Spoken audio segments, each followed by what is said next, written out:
Viewers, we're here speaking to engineer Caroline Muturi. Caroline, welcome to the program. Thank you very much, Janet. It's always a pleasure to see you. and me too as well. I'm very impressed to see you here in the UK. The last time we talked, Caroline, you told me you had just finished your master's. You told me your wallet is open and you're waiting to either go to Sierra Leone, to go to South Sudan. So what happened? You left the UK. What happened? Thank you, Janet. It's always been a dream of mine to serve the less fortunate. And as I did the last time I had an opportunity to be at your show, you were very open and asked me what was I looking to do, because I had just finished my master's here and I didn't want to continue staying here. I wanted to go back and serve because I'm Kenyan, I'm African, I love representing Africa, and I believe there's so many opportunities for us, the young people, that we can actually grasp and be able to give back. So I went to South Sudan. I went to Kenya first briefly and I worked a bit, but I still felt that I could do more. I mean, Nairobi is amazing, I love Nairobi and life was good, but I really wanted to do something more with myself. And so South Sudan has been one of those countries that is of course very poor. You know, it's one of the poorest countries, and it's also one of the new countries because they just celebrated their 4th independence. So it's a young country and I was open to see what we can actually work with people. Wow. Fabulous. I mean, when you say South Sudan, people will be scared. So what is your experience like in South Sudan? I think that's a good question because South Sudan is South Sudan. Yeah, it sounds scary. I mean, every time I tell people I work in South Sudan, they go like, really, South Sudan? So yes. Do you meet normal people? Do you meet people with guns? I know. What is it like? I'm trying to see the best way to answer that question. So I think it starts with what your passion is. And that brings me back to what my passion is. So my passion is to work with vulnerable people, to be able just to help them have access to water, because water is a basic need and I believe it's a human right. And I've always said every time I'm here and every time I enjoy the amazing things that we get to enjoy, we have water, we've got proper sanitation, and these are things that seem basic to us because we enjoy these things while here, but we've never really had an understanding that there are people in other countries that are struggling to have that basic need, you know, to have that access to water. So the reason I go to these countries is because I'm pursuing a passion. I'm very, I'm intrigued to see that these people actually get access to this water. And so for me, that's what drives me to go to those countries. So South Sudan is a good country. It has got vibrant people. There are people who have got a hope, because they fought to have their own country separate from Sudan. So they have a new country, it's South Sudan. Like I said before, it's their 4th year as an independent country, as a republic. And so they're very interested people to be able to continue with their lives and to develop their country. You feel like you're working with them to rebuild themselves up. Yes. Well, saying that, you know, we know that you do projects like WASH. I mean, around Africa, you know, in terms of water engineering and hygiene, those are things that we work with. So tell me, what does Africa need when it comes to WASH issues? And tell us what WASH is, because some people might not know. No. Yes, so I've specialized in WASH, and WASH is water, sanitation and hygiene.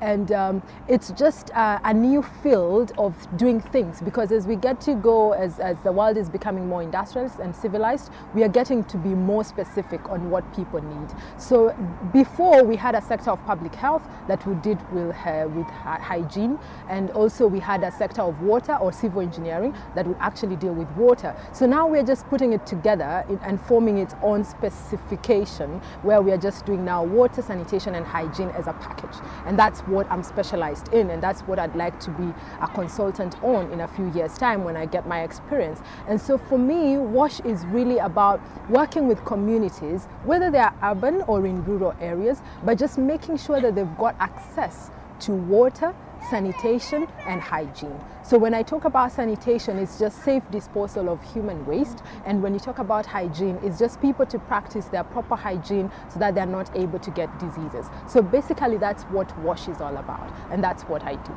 when people talk about African countries, they talk about these, these diseases. We call them, what do you call them? Waterborne diseases. Waterborne diseases, yes. Or communicable. I was going to say communicable diseases. So when people talk about Africa, they think about communicable diseases. They think about waterborne diseases. Yes. How does how can those be controlled in your own perspective?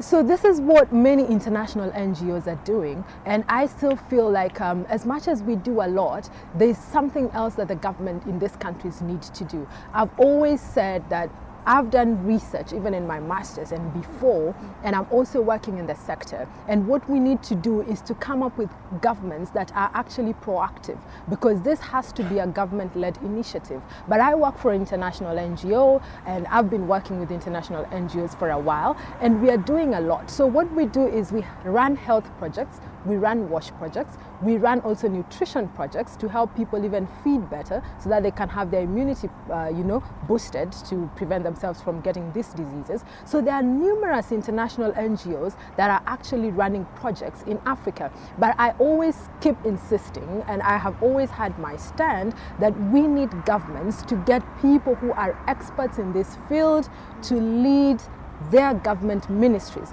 to be able to work together, because the international NGOs cannot do a lot by themselves, but they're definitely they're doing a big part as well. But we need to get to a place where the governments take a lead role, and then they're able to work with other partners like international NGOs, like the US, the missions in the US and in the UK, together to be able to do that which the community needs. But yes, there's so much that is being done, and there's so much more that can actually be done. Well, I'm listening to you as a young person, as a youth, and I'm getting very much encouraged, because not many people, being Kenyan, let me say that not many people of your age have got that much knowledge or that much drive for their vision. So tell me, Caroline, because I know you're one of our Face of Kenya contestants, 2013. So tell me, how can we improve the youth in Kenya to get the similar drive like you have to drive your life? I think the youth always have a potential, and I think that is something that everybody agrees. So every time people talk about the youth, we all agree that the youth have the potential. There's always a saying that we are the leaders of tomorrow. But I think many people are so caught up in the statements, and no one is actually doing anything to make sure that the youth become the leaders of tomorrow. And it is all about, allow me to quote Maya Angelou, who is one of the most famous poets. And one time she said, I did then what I knew then, but now that I know better, I do better. So everything that is done, action, happens after information, after knowledge. So I think we need to equip our youth with the right knowledge, and not just knowledge, but also give them opportunities. The US president was just in Kenya last month for the summit, for the Entrepreneurship Summit, which I also attended, and he was talking about equipping the youth and giving them platforms to actually run their ideas and just being able to support them. And so what I really feel people need to do, and that's why I'm very proud of the Face of Kenya UK, because it gave me a platform to actually speak, to be able to air my views. Because you need to have people that actually believe in what you're saying. You can have the passion, but unless people tap into the passion, then it doesn't become useful to other people. So what Face of Kenya did for me is that it actually gave me a platform to air out my views, and it actually allowed people who are in the right offices and in the right places to actually see that I'm not just informed, I'm not just well educated, but I'm also willing to do something about it. And so I think that's what the youth need. They need people to believe in them, and they also need people to give them opportunities to do that which they want to do. Man, the way you talk, you're totally a politician. So why don't you get into Kenyan politics? I don't want to let out, so because you see life is I don't want to talk much about politics, but I must say this: I love politics. I'm grateful. I do think President. I think President Uhuru is fantastic. I do support the Jubilee government that is in place, and I think they're doing a good thing working with young MPs, senators, women representatives, and of course I say the future is always open, and I'm looking forward to working in Kenya in future, and I've always had this desire. So for me, I know it's about opportunity and being prepared. So what I'm trying right now is to get myself together and be able to have that which the Kenyan people need. And so if the time comes and it's the right time and an opportunity shows itself up, definitely I'm gonna grab it. Well, I'm looking at a youth reader right here, but before we even go there, we're going to go back to the people at the ground. We're going to go back to what you do as a profession. Let's talk about challenges in Kenya for people to access clean water and to access also these hygiene issues, because we know that, yes, in town it has improved. We know we're looking at like like electricity. Most people now have got electricity. How can you compare rural electrification with the with the movement in terms of bringing hygiene and water to the people? Do they tally? Is it going down? Is it up? Tell us, what is the comparison like? And that is a very good question. As I said before, I went to South Sudan. I had an opportunity to work for a year in Kenya, and I was also working for another international NGO based in Nairobi, but we used to go to other rural parts like Marsabit and Isiolo. And one of the challenges that I know right now we are facing in Kenya in terms of the wash sector is to do with devolution. You know, from the new constitution that we got, we are having now counties having the power to actually do different things. And for example, now the counties have got power to do the wash services, to provide the services. And before, this was all centralized. So the government was in charge, the national government was in charge of doing everything from water pipelines to sewerage systems and to even taking care of the public health.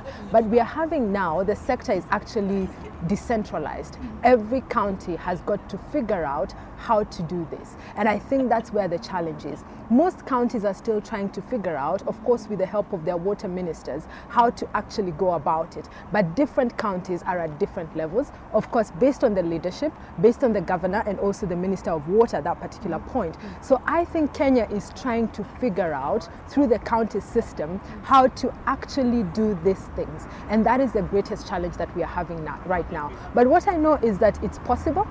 There are some counties, like I worked with the county of Isiolo, and they were doing small things about how to actually have a water system in place that can actually do the water system in Isiolo and provide for the county. So I know different counties are trying to do their best, but we are still having challenges, and that is where the actual problem is, because people at some counties are not able to have access at the same level with counties like Nairobi County.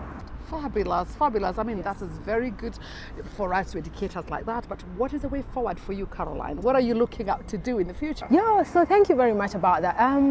The future is bright, it looks open, and I'm looking for more opportunities, to be honest. And this time I'm looking for opportunities, of course, in Africa, but it would be amazing to have an opportunity back in Kenya. Just be able to work with the government, and especially just figuring out with the different counties how best to actually do different projects that can actually serve the people at the county level. So that is what I'm looking to do in future.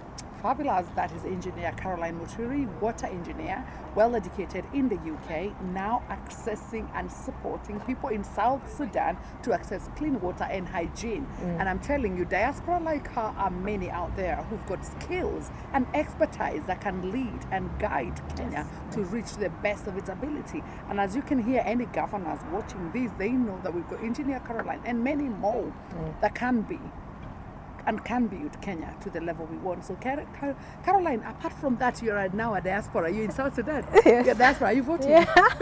What is your take about diaspora voting? I think it's a very good initiative, and I'm grateful that IEBC is actually taking that step to discuss it and actually have meetings here. We've had a meeting in London where they've actually sat down with a few people to discuss of how we can actually actualize that decision to do the voting. And one of the things is, when the Jubilee government came into power, they did promise a lot to be digital and to open up these networks and just to connect with the world through ICT.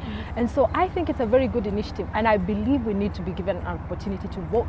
I mean, I always believe that people here in the diaspora are having investments in Kenya. We have things we are doing in Kenya, big projects. I mean, Face of Kenya UK is in Kenya, and we are looking forward to do even bigger things. And so we are making investments in Kenya. And so it does count the people that we actually put in government, because these are the people who are sort of custodians of the kind of laws that we have in place that safeguard the different investments that we are able to do. And I think it's important for the government to acknowledge, which they've already done, but we need to go to a step further and stop the discussions and actually get the system in place where we actually have a place where people can vote, and it has to be simple, that people can access it in different areas, whether in USA or in Europe or wherever they are, or even in other African countries, not necessarily in Kenya, because that's still diaspora. So like, for example, in South Sudan, in Uganda, we should be able to have access to the voting, you know. And not only that, I think we also need to start looking at opportunities where we can have representatives from the diaspora that are maybe voted and can actually have an audience to be able to engage with the government at different platforms. For example, when President Uhuru came here in London, he had a meeting with all the people, but it would help us to have people who are sort of representatives, and we have great people here in the diaspora who always are in touch with what is happening in Kenya, and they would actually be able to represent us and the rest of the people in those meetings. So I think it's two-way. We need to have that opportunity to vote for the leaders back home, and we also need to go further and provide an opportunity for representatives in the diaspora to share their ideas with people in government.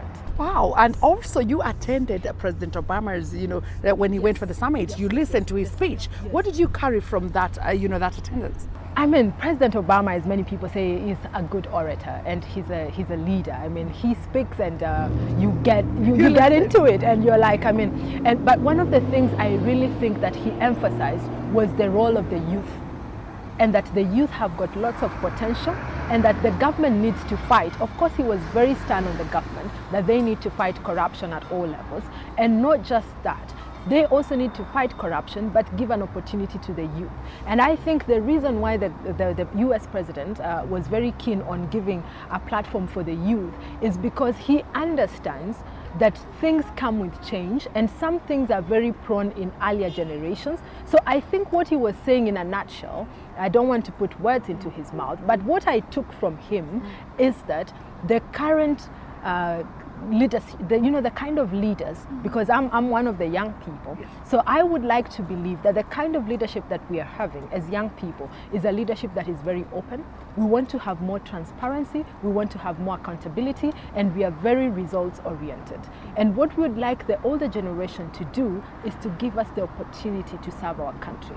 We are passionate, we are very patriotic, would like to serve our country, but because of the systems that have been there in the past, sometimes we are not given opportunities to be able to do that which we would like to do. So I think what I quote from the president's speech is that he was emphasizing on the government giving opportunities to the youth to come up with innovative ideas and to be able to do that which they would like to do, because we have youth with diverse sets of skills and people who are also very eager to serve their country. After all, we are the hotbed. Yes, we are the hotbed, and as our own president Uhuru properly said, we are a hotbed of cultural diversity, and we are a warm people, and yes, we are willing to work with anyone who is willing to work with us, even at an international or global level. Fantastic. So this is the time that young people all over Africa stand up and raise their standard to fit into the leadership that every country needs for the change that we need that runs, you know, because every Western country now has got a lot of, you know, the youth are the leaders. They're the upcoming millionaires. And we need Africa to run with that as well. Yes, and I totally agree with you, Janet, because when we speak about the youth taking up leadership roles, I think some people think that we are just asking for these roles for the sake of it. But no, we have studied. The piece of the cake. No, we are not trying to eat the piece of the cake. We have opportunities that we would like to be able to showcase to the world. I mean, look at Kenya. We've produced people who've even gone to Hollywood, like Lupita, and managed to get an Oscar. But it is because someone saw her potential while she was at Yale University and grabbed her and gave her a platform. And when she was given that platform, she was able to bring out a character that was actually very demeaning and very difficult, and everybody acknowledged that she pulled it off. So what we are asking as young people, what I'm appealing to the government is to scout for those of us that are willing to work and are willing to actually give back to society and give us these opportunities to serve our country. Wow. fantastic viewers. That is engineer Caroline Muturi, visiting us here in the UK, all the way from South Sudan, going back to Kenya for a little holiday. So enjoy yourself, Caroline, and thank you for coming. It's always a pleasure to have you, Janet, and every time I come to London, I'm grateful that you open your studios to me and you're always willing to have a chit chat with me. Thank you very much. Welcome. Thank you.